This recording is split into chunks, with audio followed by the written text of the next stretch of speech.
আসসালামু আলাইকুম ভিউয়ার্স, আশা করি সবাই ভালো আছেন। ভিউয়ার্স, প্রতিদিনের নিয়ে আজকে নতুন আরেকটি বিষয় নিয়ে আপনাদের সাথে আছি। ভিউয়ার্স, আমরা গত ক্লাসে শিখেছিলাম মাইক্রোসফট অফিস এক্সেসে কিভাবে আপনি ডাটা এন্ট্রি শিট তৈরি করবেন। তো ভিউয়ার্স, আজকে আমি শেখাবো কিভাবে আপনি ডাটা এন্ট্রি ফর্ম ডিজাইন করবেন। তো ভিউয়ার্স, যারা বিগত দিনে ক্লাসটি এখনও দেখেননি অবশ্যই ভিডিওটি দেখবেন। ভিডিওটি দেখলে পরে খুব সহজে কিন্তু আপনার এক্সেসে ডাটা এন্ট্রি শিট তৈরি করতে পারবেন এবং খুব সহজে কিন্তু আপনার অফিসিয়াল কাজগুলো করতে পারবেন। তো ভিউয়ার্স, আগের ভিডিওগুলো আমাদের এই ভিডিও ডেসক্রিপশনে জব অপরচুনিটি প্লেলিস্ট দেওয়া থাকবে, সেখানে ক্লিক করলে পরে আপনি ভিডিওগুলো সিরিয়াল বাই সিরিয়াল পেয়ে যাবেন। এবং গত ক্লাসের ভিডিওটা আমরা আলাদাভাবে এই ভিডিও ডেসক্রিপশন দিয়ে রাখবো, অবশ্যই ভিডিওটি দেখে নেবেন। দেখলে পরে আপনি খুব সহজে কাজগুলো শিখতে পারবেন। তো ভিউয়ার্স, আজকে আমরা জাস্ট ফর্ম ডিজাইনটা শিখবো।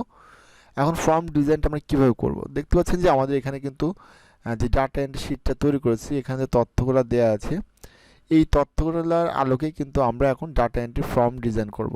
ওকে, এখন ফর্ম ডিজাইন করার জন্য আমরা ক্রিয়েট মেনু বার আসবো। ক্রিয়েট মেনু বার থেকে আমরা এখানে আসবো হচ্ছে ফর্ম উইজার্ড। আমরা মাইক্রোসফট অফিসের 2010, 2013, 18, 19 সবগুলো কিন্তু প্রায় সেম টু সেম নিয়ম। তো আমরা এখানে ফর্ম উইজার্ডে ক্লিক করব। আচ্ছা, ফর্ম উইজার্ডে ক্লিক করার পর দেখেন এখানে কিন্তু আমাদের একটা আছে জাস্ট এর এবং একটা আছে ডাবল এরো।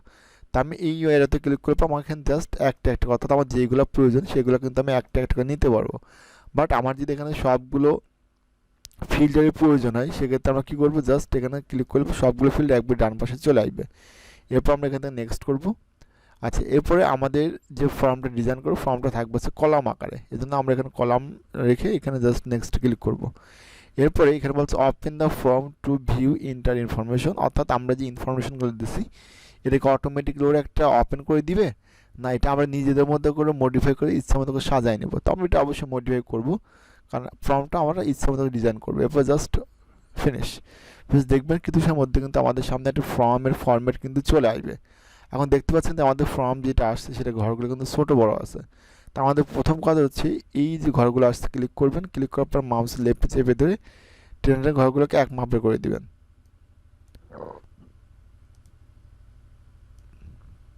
তো আমরা প্রত্যেকটি ঘরকে এক মাপে করে দিচ্ছি। হয়তো একটু ছোটো বড়ো হতে পারে, বাট চেষ্টা করবো যে এক মাপে করে দেওয়ার জন্য। আচ্ছা, এরপরে এটা নেব। তো ভিউয়ার্স, যদি এটা আপনি এক মাপে না করেন তাহলে কিন্তু দেখতে কিন্তু সুন্দর দেখাবে না। তো অবশ্যই এটা এক মাপে করে দিবেন যাতে একটু দেখতে সুন্দর লাগে এবং কাজটা যেন পরিপাটি হয়। ওকে, তো ভিউয়ার্স, আমাদের কিন্তু এই বাম পাশে যে ফর্মগুলো ছিল সেটা কিন্তু আমরা সমানভাবে সাজিয়ে দিয়েছি। এখন আমাদের দেখেন এখানে যে পিকচার বক্সটা আছে, পিকচার বক্সটা কিন্তু বেশখানে বড় আছে। তো আমি চাচ্ছি এই পিকচার বক্সটাকে আমরা জাস্ট একটা পাসপোর্ট সাইজ ছবির মাপে করব। এই জন্য যেটা করব, আমরা এই ছবির উপরে মাউস লেফট বাটনে ডাবল ক্লিক করব, তাহলে দেখতে পারবেন যে ডান পাশে আমাদের এই ইমেজ বক্সের সাইজে কিছু অপশন চলে আসবে। তো আমরা প্রথমত এখানে হাইট আছে, হাইটটাকে আমরা 2 ইঞ্চি করে দেবো, যেহেতু পাসপোর্ট সাইজ হাইট হচ্ছে 2 ইঞ্চি এবং ওয়াইড হচ্ছে 1.5 ইঞ্চি। তাহলে আমরা এখান থেকে জাস্ট 1.5 দিব, 1.5 ইঞ্চি বাড়ি ক্লিক করেন, তাহলে দেখতে পাচ্ছেন যে আমাদের এটা কিন্তু এটা পাসপোর্ট সাইজের মাপে কিন্তু বক্স তৈরি হয়ে গেছে। এখন এই যে এখানে দেখেন এই বাম পাশে আমাদের আরেকটা ফটো বক্স আসছে, এই ফটো বক্সটাকে আমরা এই মাঝে উপরে দিকে বসাই দেবো। এখন দেখেন যদি আমি এভাবে নিয়ে সেখানে বসাই তাহলে কিন্তু দেখতে পাচ্ছেন যে আমার কিন্তু ফটোটা এই ঘরের বক্সের উপরে কিন্তু আসছে না। সেক্ষেত্রে আমাদের যেটা করতে হবে, সিলেক্ট করবেন ছোটো ঘরটা, এরপর এরকম উপর দিয়ে নিয়ে এসে এরকমভাবে জাস্ট উপরে বসাই দেন, তাহলে কিন্তু বসবে, তাছাড়া কিন্তু বসবে না। এখন আমরা যেটা ডিজাইন করেছি এটা একটু আমরা দেখে নিই যে আসলে কেমন দেখাচ্ছে। আমরা ভিউতে আসবো, আসার পর জাস্ট ফর্ম ভিউতে ক্লিক করব। এখন দেখতে পাচ্ছেন যে আমাদের কিন্তু মোটামুটি একটা ফর্ম ডিজাইন করা হয়ে গেছে। ওকে, দেখেন আমরা কিন্তু এই স্ক্রল করা সব কিছু কিন্তু আমরা দেখেছি। তো অবশ্যই আপনারা দেখবেন, দেখলে কিন্তু ভিডিওটি গত দিনের ভিডিওটি দেখলে পরে কিন্তু আপনি খুব সহজেই কিন্তু কাজগুলো শিখতে পারবেন এবং আজকেরটা আর বেশি ইন্টারেস্টিং করে দেখাচ্ছি। আচ্ছা, এখন ভিউয়ার্স দেখতে পাচ্ছেন এখানে আমাদের এটা ডাটা এন্ট্রি শিট নামে লেখা আছে। তো আমি চাচ্ছি এর মধ্যে কিছু কালার চেঞ্জ করব বা এটা একটু কালার করব, সেক্ষেত্রে আপনি কীভাবে করবেন, এই জন্য আমরা এখান থেকে ভিউতে আসবো, আসার পরে জাস্ট ডিজাইন ভিউতে আসবো। আচ্ছা, ডিজাইন ভিউতে আসার পরে আমরা এখানে ফরম্যাটে আসবো। আচ্ছা, ফরম্যাটে আসলাম, আসার পরে আমরা এই ঘরটাকে একটু টেনে বড় করে দিলাম, এই পর্যন্ত করে দিলাম। আচ্ছা, এরপরে এটার মধ্যে ক্লিক করে এখন আমরা লেখাটাকে সিলেক্ট করব।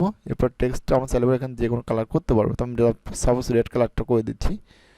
আচ্ছা, এরপর এটাকে আমি একটু বোল্ড করে দেব, মানে এটাকে আমি ইচ্ছা মতো করে সাজাইতে পারবো। ফন্টের সাইজটা আমি আরেকটু বড় করে দিলাম, 24 করে দিলাম, এটাকে মাঝে মাঝে করে দিলাম। আচ্ছা, এখন এর ভিতরে যদি আপনি এই কালার দিতেন তাহলে সিলেক্ট করবেন, সিলেক্ট করার পরে এই শেডিং আসবেন, এখান থেকে আপনি যে কালারটা পছন্দ ক্লিক করেন, দেখবেন যে এই কালারটা কিন্তু এর মধ্যে চলে আসবে। আচ্ছা, এখন যদি আপনি এই পুরো এরিয়াটুকুর মধ্যে কালার করতেন তাহলে কী করবেন, জাস্ট সিলেক্ট করবেন, সিলেক্ট করে ফরম্যাটে আসবেন, আসবে এখান থেকে কিন্তু আপনি যে কোনো কালার দিতে পারবেন। এই দেখেন আমি যে কালারটা দেবো সেই কালারটা কিন্তু নিয়ে নিচ্ছে। ওকে, আচ্ছা আমি এই কালারটা আপাতত দিলাম। আচ্ছা, এরপরে আমাদের যে বাম পাশে যেই ঘরগুলো ছিল এগুলো কিন্তু দেখেন সাথে মিশে গেছে, এই জন্য আমরা এটাগুলো সিলেক্ট করবো এরকমভাবে। আচ্ছা, মাউসের লেফটে যেহেতু সিলেক্ট করলাম সবগুলো একবে, সিলেক্ট করার পর আমরা এটা কালারটা চেঞ্জ করে রেড করে দিলাম যাতে এটা স্পষ্টভাবে বোঝা যায়। আচ্ছা, এরপরে উপরে এটাকে আমরা রেড করে দিব, রেড। আচ্ছা, এখন যদি আমরা এখান থেকে হোমে আসি, আসার পর ভিউতে আসলাম, আসার পর ফর্ম ভিউতে আসবো, এখন দেখতে পাচ্ছেন যে আমাদের এখানে কিন্তু সব কিছু চলে আসছে, বাট আমাদের এখানে পিকচার বক্সটা আছে, তাহলে পিকচার বক্সটা কিন্তু কালারটা অন্যরকম হয়ে গেছে, তো এইটা চাইলে আপনি কালারটা চেঞ্জ করতে পারবেন। তো ডিজাইনে আসলাম, পিকচার বক্সটাকে সিলেক্ট করব, এরপর আমরা ফরম্যাটে আসবো। আচ্ছা, ফরম্যাটে আসার পরে চাইলে পরে আপনি এই জায়গায় শেপ আউটলাইন আছে, এখানে ক্লিক করবেন, এইটাকে আমি আউটলাইনটা রেড করে দিলাম, এখন আউটলাইনটা রেড হয়ে গেছে। এখন আপনি হোমে আসেন, ভিউ আসেন, ফর্ম ভিউতে আসেন, এখন দেখতে পাচ্ছেন আমাদের কিন্তু মোটামুটি একটা ফর্ম ডিজাইন কিন্তু হয়ে গেছে। এখন আপনি কার্সার রেখে এখানে পিকচারগুলো অ্যাড করতে পারবেন। আচ্ছা, তাহলে আমরা আবার ডিজাইনে আসলাম। তো ভিউয়ার্স দেখতে পাচ্ছেন যে আমাদের কিন্তু একটা পরিপূর্ণ ফর্ম ডিজাইন কিন্তু হয়ে গেল। তো এইরকমভাবে কিন্তু খুব সহজে আপনি মাইক্রোসফট এক্সেল দ্বারা কিন্তু ফর্ম ডিজাইন করতে পারবেন। ভিউয়ার্স এর সাথে আমাদের আরও কিছু বাটন ক্রিয়েট করতে হবে, তো এখন যদি আমরা বাটন ক্রিয়েট করতে সেক্ষেত্রে আমাদের ভিডিওটি আরও অনেক বড় হয়ে যাবে। তা আমি চেষ্টা করবো আগামী ক্লাসে আপনাদের কিভাবে এই ফর্মের সাথে বাটন ক্রিয়েট করে ডাটা এন্ট্রি করবে সেটাকে আমি স্পষ্টভাবে কালকে আপনাদের শেখাবো। তো ভিউয়ার্স যদি আজকের ভিডিওটি আপনার ভালো লেগে থাকে তাহলে অবশ্যই আমাদের ইউটিউব চ্যানেলকে সাবস্ক্রাইব করবেন আর অবশ্যই একটি লাইক করবেন। সবাই ভালো থাকবেন, সুস্থ থাকবেন।